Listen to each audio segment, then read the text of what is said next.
नमस्कार दोस्तों, मैं भगवान राम सारण एक बार पुनः आप सभी का एग्जाम एजुकेशन के ऑनलाइन प्लेटफॉर्म पर हार्दिक स्वागत है। हम पढ़ रहे थे हिंदी व्याकरण और हिंदी व्याकरण में आज हम एक नए टॉपिक की शुरुआत कर रहे हैं। टॉपिक का नाम है सर्वनाम। हम विकारी शब्द पढ़ रहे थे। विकारी शब्दों में हमने संज्ञा पढ़ ली है और आज हमारा दूसरा जो विकारी शब्द है सर्वनाम। विकारी शब्द चार माने गए हैं: संज्ञा, सर्वनाम, विशेषण और क्रिया। तो आज हम पढ़ेंगे सर्वनाम के बारे में।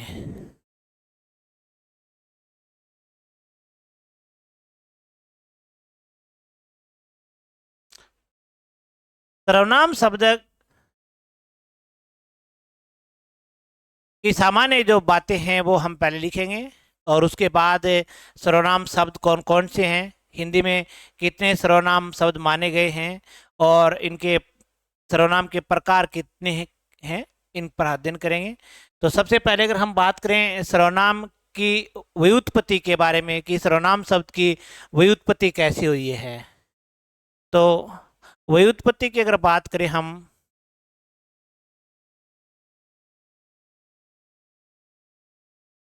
तो सर्वनाम की व्युत्पत्ति सर्व प्लस नाम से हुई है। सर्व प्लस नाम। अगर हम इनका शाब्दिक अर्थ देखें कि सर्वनाम का जो शाब्दिक अर्थ है वो क्या है,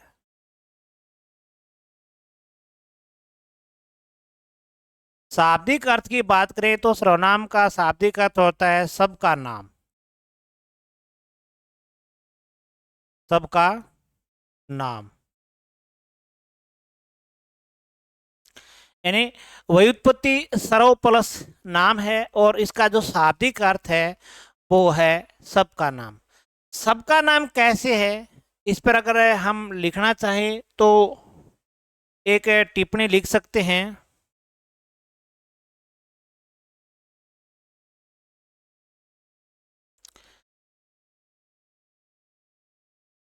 क्योंकि क्योंकि एक ही सर्वनाम शब्द एक ही सर्वनाम शब्द नाम शब्द पुल्लिंग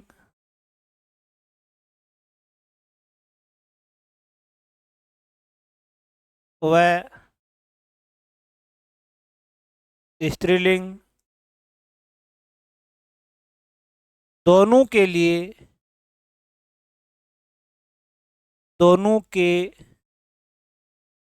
लिए प्रयुक्त हो सकता है।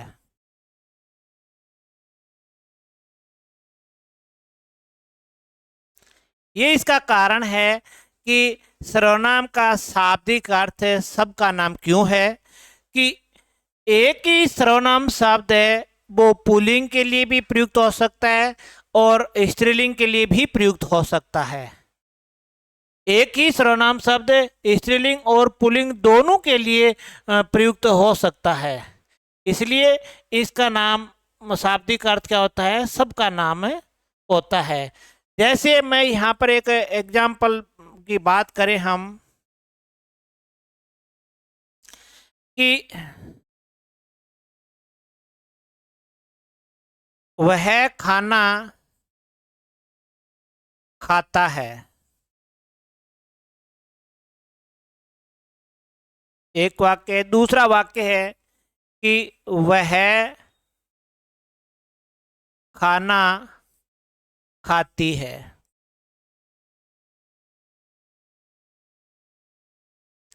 इसका अर्थ है कि वह खाना खाता है, यहाँ पर खाता है, इसका अर्थ है कि वह पुल्लिंग है। वह खाना खाती है, इसका अर्थ है वह क्या है, यहाँ पर स्त्रीलिंग में है। लेकिन दोनों के लिए सर्वनाम शब्द एक ही आया है, वह दोनों के लिए सर्वनाम शब्द एक ही है। यानी पहले वाक्य में वह खाना खाता है, इसका मतलब वह एक पुल्लिंग है और एक वचन है। दूसरे वाक्य में वह खाना खाती है, इसका मतलब है वह स्त्रीलिंग है और एक वचन है।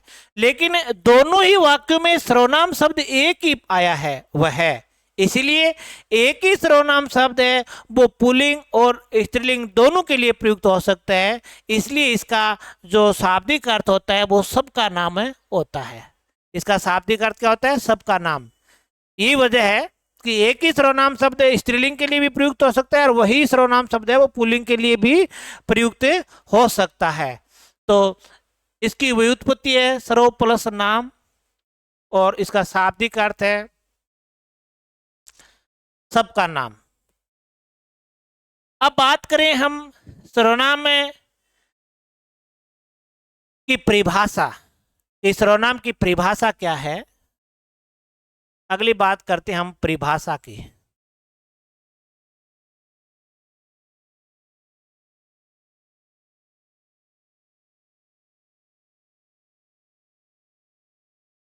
वे शब्द जो वे शब्द जो संज्ञा के स्थान पर संज्ञा के स्थान पर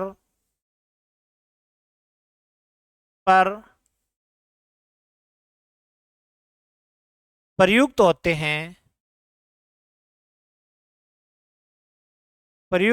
हैं तो उन्हें सर्वनाम कहते हैं। सर्वनाम कहते हैं।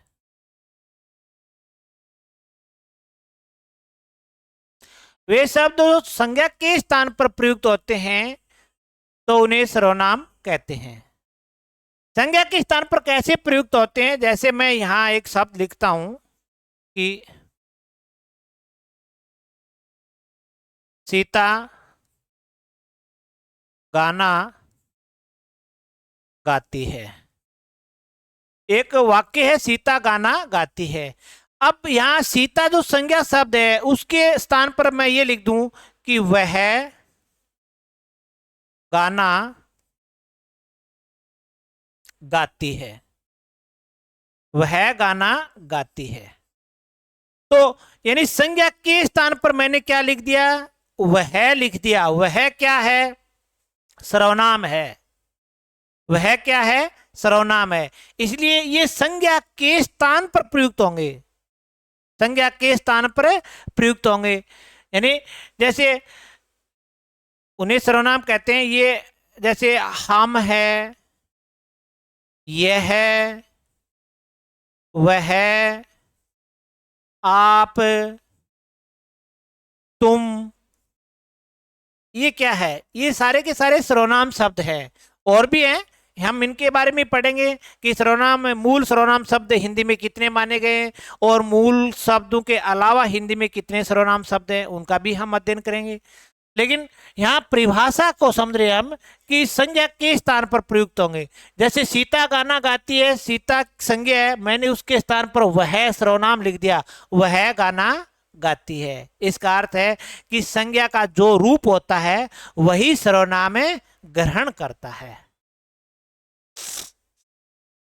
अब इसके बाद अगर हम बात करें, अगली एक कुछ विशेष बातें लिखेंगे हम यहाँ, विशेष तथ्य कह सकते हैं हम।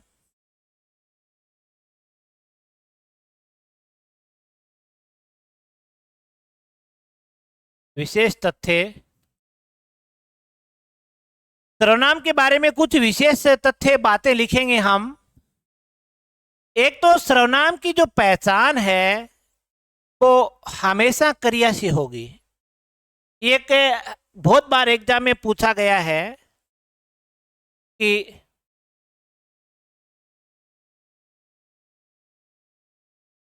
सर्वनाम की पहचान, सर्वनाम की पहचान सदैव क्रिया से की जाती है।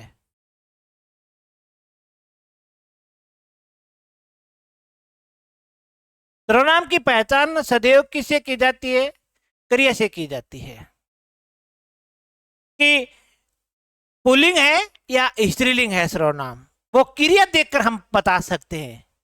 जैसे मैं यहां एक वाक्य लिख रहा हूं कि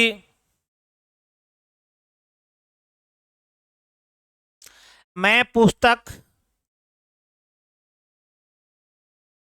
पढ़ता हूं। एक वाक्य ये है। एक मैंने ये लिख दिया, वे ताश खेलते हैं।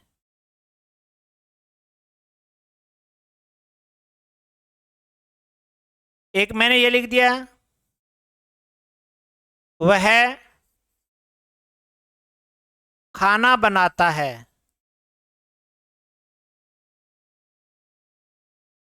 एक मैंने लिख दिया, वह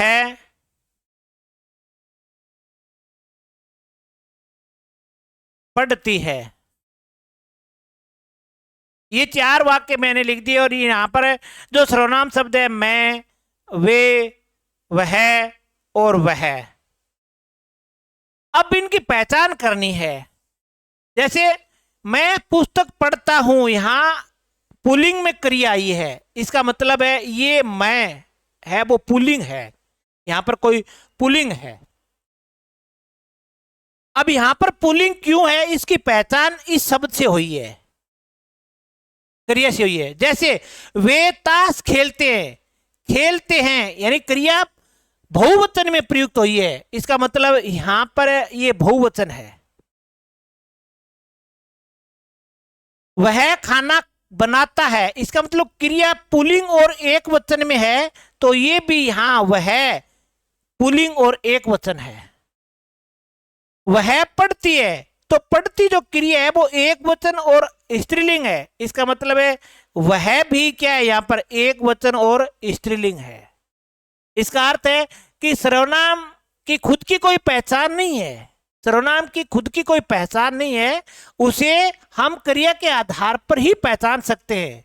खुद की पहचान क्यों नहीं है, वो इसीलिए है, जैसे मैं ये कह दूं कि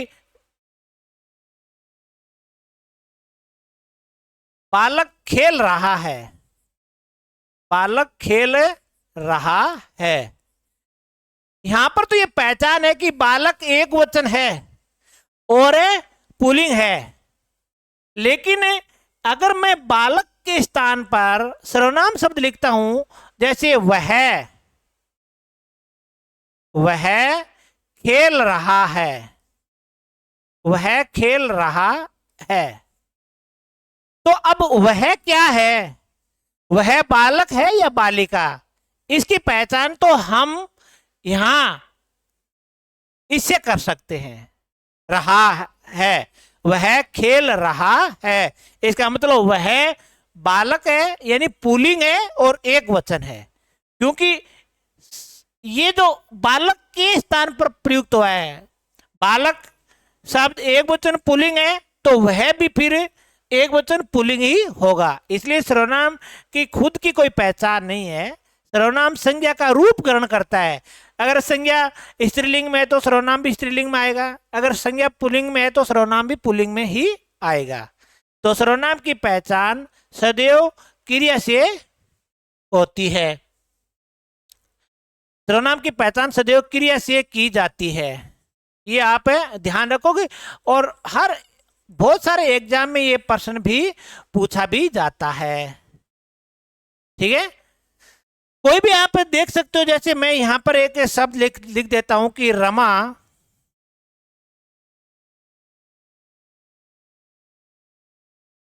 कपड़ा धोती है,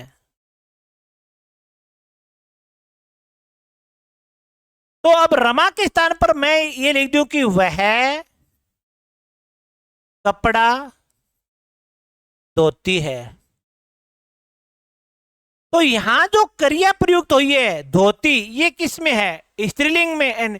स्त्रीलिंग और एक वचन है, तो वह भी क्या है? स्त्रीलिंग और एक वचन है। क्यों? कि हमने इसको रमा के स्थान पर लिखा है, और रमा स्त्रीलिंग है और एक वचन है। तो सर्वनाम संज्ञा के स्थान पर प्रयुक्त होगा, और सर्वनाम की पहचान सदैव क्रिया से की जाएगी कि सर्वनाम का लिंग कौन सा है। इसकी अगर हमें, जैसे पुल्लिंग संज्ञा शब्द को हम पहचान लेते हैं, जैसे मैंने एक संज्ञा शब्द लिखा यहाँ पर राम, और शब्द को देखते ही हमें पता चल गया एक वचन पुल्लिंग है। जैसे मैंने यहां पर लिख दिया सीता, शब्द को पढ़ते ही हमें पता चल गया कि एक वचन स्त्रीलिंग है। लेकिन मैंने लिख लिया और बसें नाम लिख दिया, तो इसका मतलब बहुवचन में है। बसें, बहुत सारी बसें हैं, बहुवचन में है। लेकिन सर्वनाम एक वचन में है, पुल्लिंग है, स्त्रीलिंग है, बहुवचन में है, उसकी जानकारी हमें क्रिया से मिलेगी। अब मैंने यहां पर लिख दिया, सीधा लिख दिया वह है। अब इसको आप ये नहीं कह सकते ये एक वचन है कि बहुवचन है कि स्त्रीलिंग है कि पुल्लिंग है। इसका कोई रूप नहीं है अब। हाँ, इसका रूप तब बनेगा जब ये संज्ञा के स्थान पर आ जाएगा। वाक्य में संज्ञा के स्थान पर ये आ जाएगा तो इसका लिंग बन जाएगा, उसका वचन बन जाएगा कि ये पुल्लिंग है कि स्त्रीलिंग है। लेकिन सीधा हम, अगर मैं यहां पर लिख देता हूं सर्वनाम शब्द लिख दिया, जैसे मैंने मैं लिख दिया, अब मैं लिख दिया, तो इस अब कोई मैं में कोई वचन नहीं है, कोई लिंग नहीं है। लिंग और वचन इसका तब तय होगा जब ये संज्ञा के स्थान पर वाक्य में प्रयुक्त होगा, और उसकी पहचान हमें क्रिया से करनी पड़ेगी। संज्ञा शब्दों का हम बता सकते हैं, जैसे राम एक वचन पुल्लिंग है, सीता एक वचन स्त्रीलिंग है, सीधा बता सकते हैं। वाक्य में प्रयुक्त करने की जरूरत भी नहीं पड़ती है संज्ञा शब्द को। लेकिन सर्वनाम शब्द की पहचान स्त्रीलिंग में है, पुल्लिंग में है, एक वचन है, बहुवचन है, ये हमें वाक्य में प्रयुक्त करने के बाद ही पता चलता है। इसके बाद अगर हम बात करें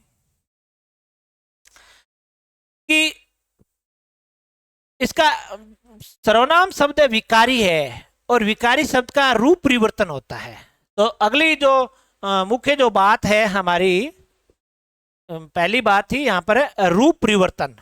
अगली जो बात है विशेष तथ्य,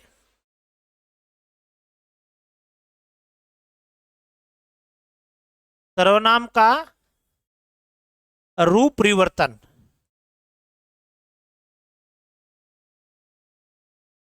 क्योंकि विकारी शब्द है और विकारी शब्द है सर्वनाम का रूप है परिवर्तन। तो सर्वनाम का रूप परिवर्तन किस किस से होता है, ये बात है। सीधी सी बात है, सर्वनाम का रूप परिवर्तन है वो पुरुष से होगा, सर्वनाम का रूप परिवर्तन है वो वचन से होगा, और सर्वनाम का रूप परिवर्तन है वो कारक से होगा। यानी सर्वनाम का रूप परिवर्तन है पुरुष, वचन और कारक से होता है। क्योंकि संज्ञा, सर्वनाम, विशेषण और क्रिया, इनका रूप बदलता है।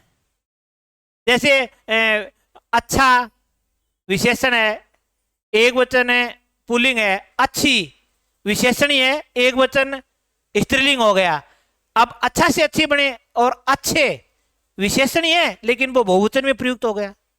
तो इसी तरीके से सर्वनाम का भी रूप बदलता है, आगे इस चीज को देखेंगे।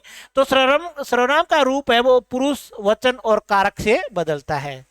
इसमें एक नोट करने वाली जो बात है अक्सर एग्जाम में पूछी जाती है वो ये है, लिंग के आधार पर, लिंग के आधार पर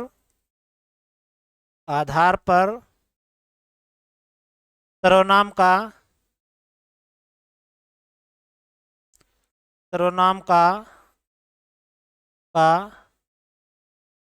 रूप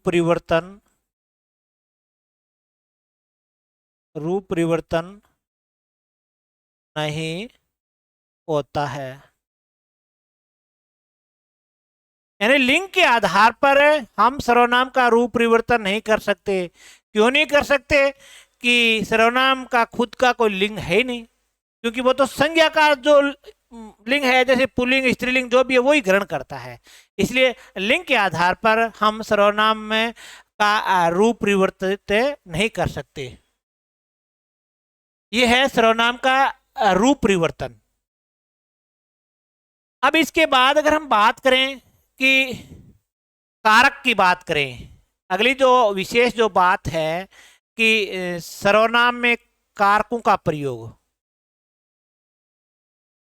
सर्वनाम में कारकों का प्रयोग। सर्वनाम में हिंदी में 8 कारक माने जाते हैं।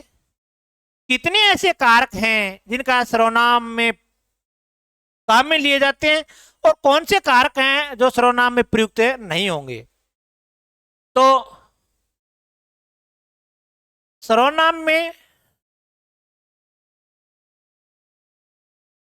में कुल 7 कारकों का प्रयोग किया जाता है। कुल 7 कारकों का प्रयोग किया जाता है।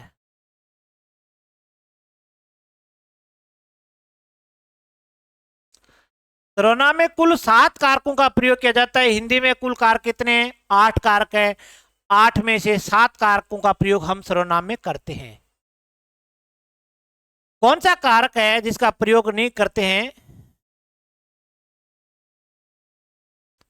संबोधन कारक का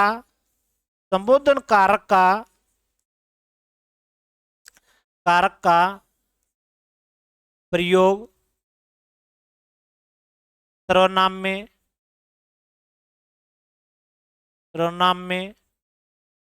नहीं किया जाता है।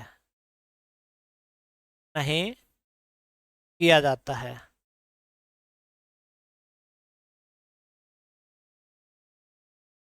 यानी संबोधन कारक का प्रयोग है वो सर्वनाम में नहीं किया जाएगा, क्योंकि संबोधन हमेशा संज्ञा का एक वचन में किया जाता है। ये भी एक नोट करने वाली बात है।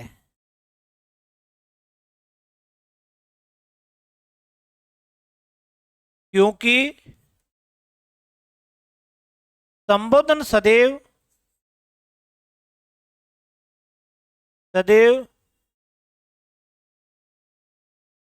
संज्ञा का एक वचन में किया जाता है।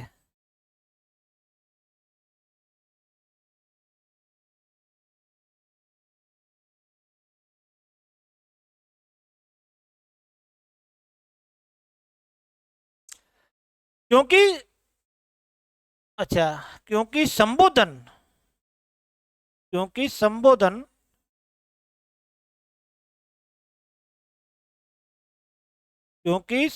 है सदैव संज्ञा का एक वचन में किया जाता है। वो कैसे? जैसे हम कई बार करते हैं ना, जैसे मोदी जी भाषण देते हैं ना, मित्रों, इस प्रकार से देखते हैं, मित्रों आज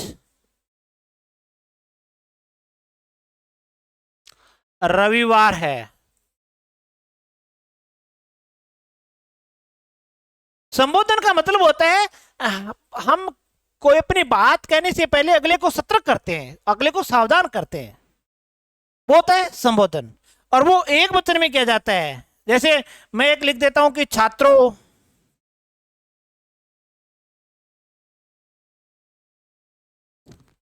आज परीक्षा का आयोजन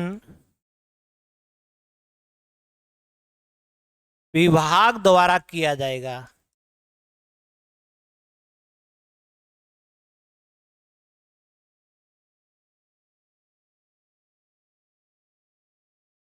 यानी मैं अपनी बात कहने से पहले जो सुनने वाले होते हैं उन्हें सावधान करता हूं। जैसे छात्रों, अब जो भी सुनने वाले जो छात्र है वो समझ जाएंगे, कोई बात बताएंगे, फिर आप अपनी बात कहते हो, वो होता है संबोधन। और अब जैसे यहाँ दो शब्द मैंने लिखे हैं ये, तो यहाँ एक बात नोटिस में रखो आप,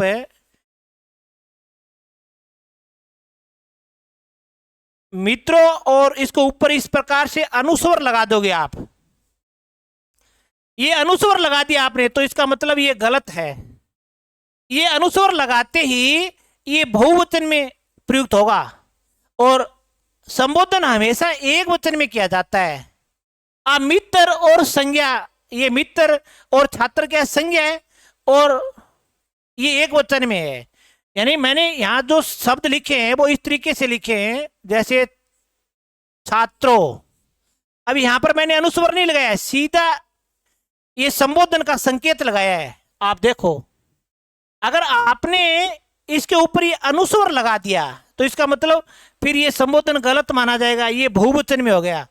ओ की मात्रा लगाई है मैंने, लेकिन अनुस्वर नहीं लगाया ऊपर, इसका मतलब वो एक वचन में। अगर ओ की मात्रा के साथ अगर आपने अनुस्वर लगा दिया तो वो फिर बहुवचन माना जाएगा, और संबोधन हमेशा एक वचन में किया जाता है, और वो भी संज्ञा का होगा। अब मान लेते हैं कि वह सर्वनाम शब्द है, आप सर्वनाम शब्द है, जैसे मैं सर्वनाम शब्द है, जैसे तुम सर्वनाम शब्द है, क्या सर्वनाम शब्द है, कौन सर्वनाम शब्द है, और भी ऐसे शब्द है, ये सर्वनाम शब्द है। आप इन शब्दों को मित्रों और छात्रों की जगह प्रयुक्त कर सकते हो? नहीं कर सकते। अगर करोगे तो आप संबोधित नहीं कर पाओगे, संबोधित नहीं कर पाओगे। इसलिए संबोधन कार का प्रयोग है वो सर्वनाम में नहीं किया जाता है, संबोधन केवल संज्ञा का होगा, वो भी एक वचन में। इनसे हम किसी, इन शब्दों से हम किसी को संबोधित नहीं कर सकते, इन शब्दों से हम किसी को संबोधित नहीं कर सकते। इस तरीके से जैसे हम कई बार लिखते हैं ना, जैसे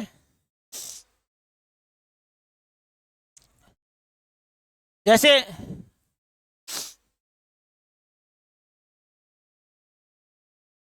भाइयों, अब मैंने अनुस्वर नहीं लगाया है, और बहनों, अभी तक ये शब्द एक वचन में ही है। अगर मैंने इन दोनों पर अनुस्वर का प्रयोग कर देता तो ये बहुवचन में माने जाते, लेकिन ये संबोधन का सही रूप ये माना गया है। कोई भी किसी भी चीज पर आप इस प्रकार से कर सकते हो, अनुस्वर का प्रयोग करोगे इस तरीके से, इस तरीके से आप लिखोगे तो वो फिर गलत माना जाएगा, ये संबोधन का रूप नहीं होगा। तो कौन से कार का प्रयोग नहीं किया जाता है? संबोधन कार का प्रयोग है वो सर्वनाम में नहीं किया जा सकता। अगली जो बात है वो हम लिखेंगे,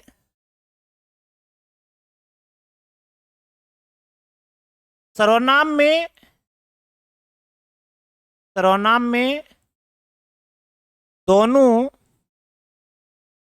सर्वनाम में दोनों वचनों का, दोनों वचनों का प्रयोग किया जाता है।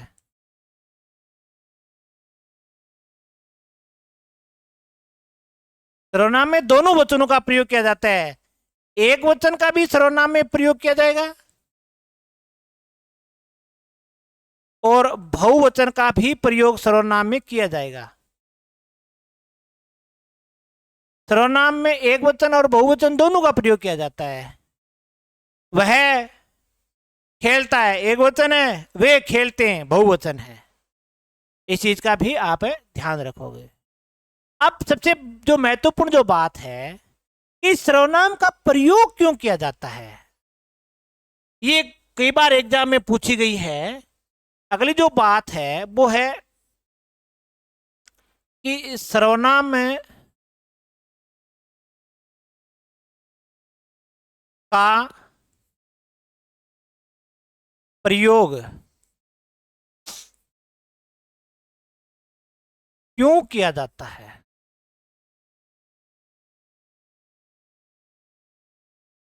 ये आपसे प्रश्न पूछ लिया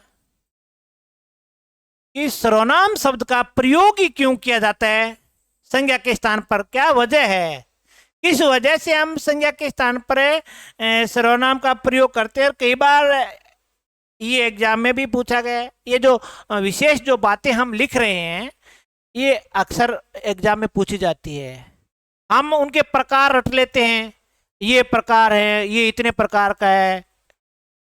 प्रकार से कोई सवाल नहीं आता, कई थ्योरिकल बातें बहुत आजकल एग्जाम में पूछी जाती है। तो मेन बात यह है कि सर्वनाम का प्रयोग ही क्यों किया जाता है। पहली बात,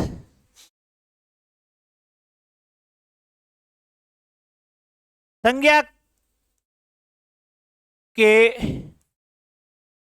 के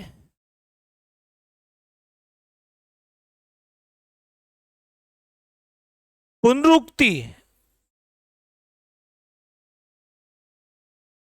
संज्ञा की पुनरुक्ति या पुनरावृत्ति,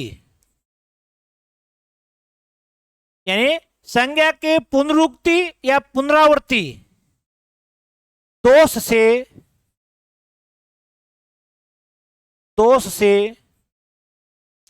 बचने के लिए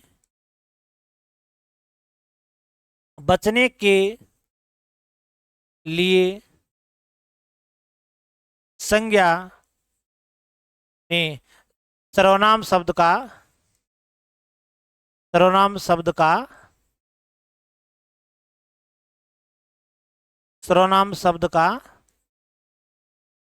का प्रयोग किया जाता है।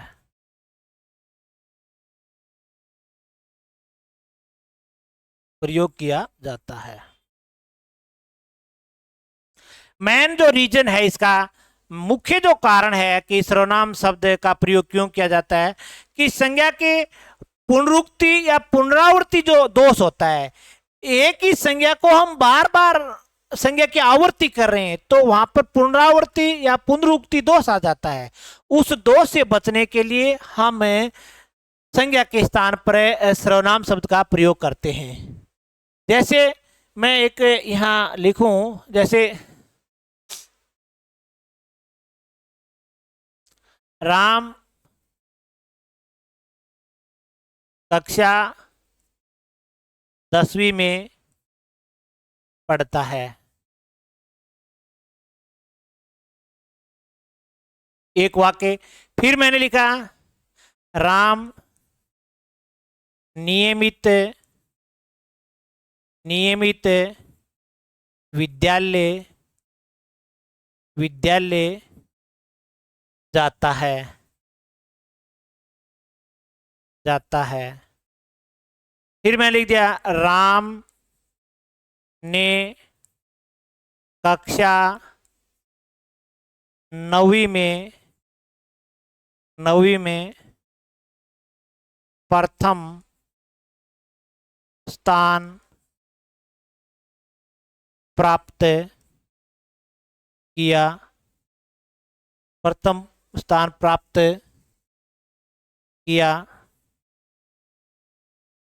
था।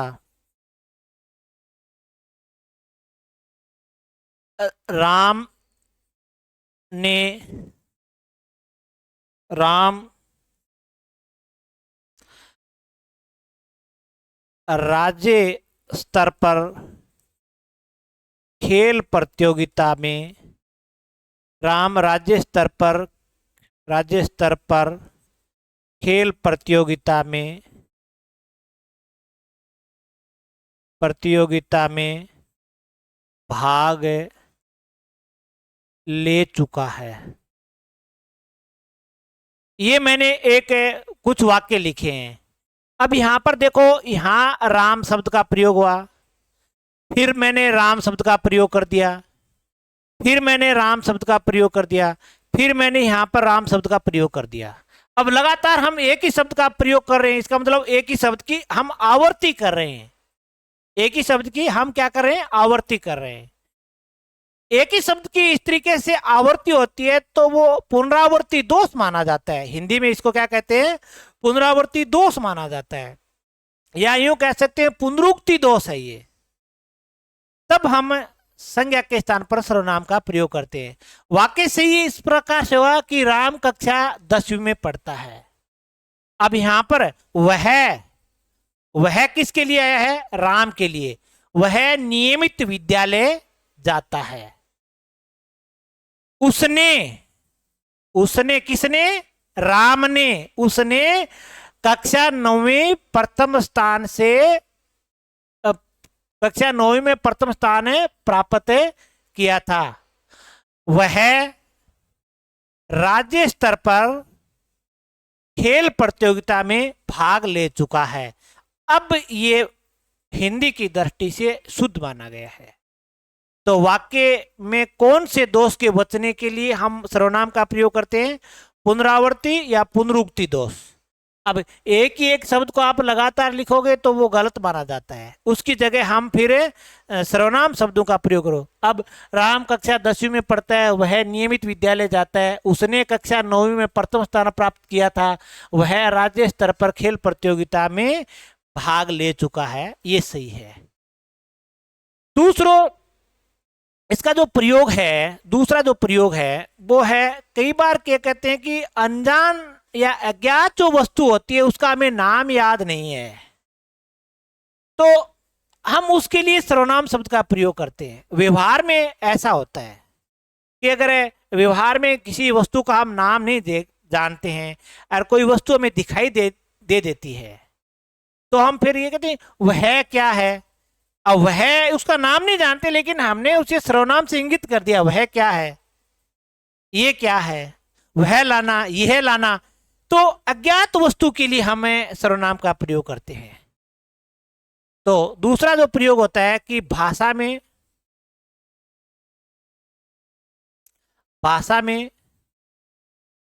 अज्ञात वस्तु के लिए सर्वनाम का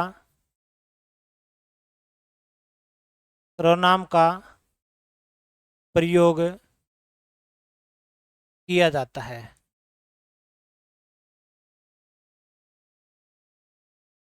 यानी भाषा में जो अज्ञात या व्यवहार में जो हम बातें प्रयुक्त करते हैं जिनका हमें ध्यान नहीं है नाम का, ऐसी कोई वस्तु आ जाए तो हम उसे फिर सर्वनाम से पुकारते हैं, वह क्या है, ये क्या है।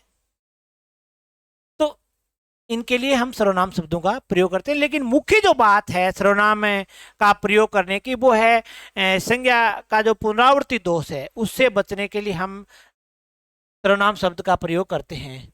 तो आज हम दूसरा विकारी शब्द पढ़ रहे थे, सर्वनाम। पहला संज्ञा का दिन के, दूसरा सर्वनाम। सर्वनाम की कुछ बातें हमने इस क्लास में देखी है। विशेष तौर पर जो विशेष बातें हैं, सर्वनाम क्या है, इसकी उत्पत्ति, इसका अर्थ और इसका अर्थ क्यों है, ये भी हमने देखा है। इसकी परिभाषा देखी है। विशेष में बातें हमने देखे हैं कि सर्वनाम की जो पहचान है वो किससे की जाती है। दूसरी बात, सर्वनाम का जो रूप परिवर्तन होता है वो किस पर होता है। ये 3 है रूप परिवर्तन के लिए। लिंग के आधार पर सर्वनाम का रूप परिवर्तन नहीं होता है, क्यों नहीं होता है वो हमने देखा है। सर्वनाम में कारकों का प्रयोग, तो सर्वनाम में कुल कितने कारकों का प्रयोग किया जाता है? 7 कारकों का प्रयोग किया जाता है। कौन से कारक का प्रयोग नहीं किया जाता है? संबोधन कारक का। और संबोधन कारक का प्रयोग क्यों नहीं किया जाता है उसको भी हमने यहां पर स्पष्ट किया है। ये कुछ एक हमने देखे हैं। सर्वनाम में दोनों वचन, एक वचन और बहुवचन दोनों का प्रयोग किया जाता है। सर्वनाम का प्रयोग क्यों किया जाता है भाषा में? तो पहली बात तो यह है कि संज्ञा का जो पुनरावृत्ति दोष है उससे बचने के लिए हम सर्वनाम का प्रयोग करते हैं। दूसरी, जो हम भाषा में या आम बोलचाल में जो अज्ञात वस्तु होती है उसका नाम हम नहीं जानते हैं, उसके लिए हम सर्वनाम का प्रयोग करते हैं। तो आज की इस क्लास में बस इतना ही। कल हम फिर सर्वनाम के बारे में पढ़ेंगे, सर्वनाम शब्द कौन कौन से हिंदी भाषा में, फिर सर्वनाम के प्रकार कौन कौन से हैं, उनका अध्ययन हम करेंगे। तब तक के लिए जय हिंद, जय भारत।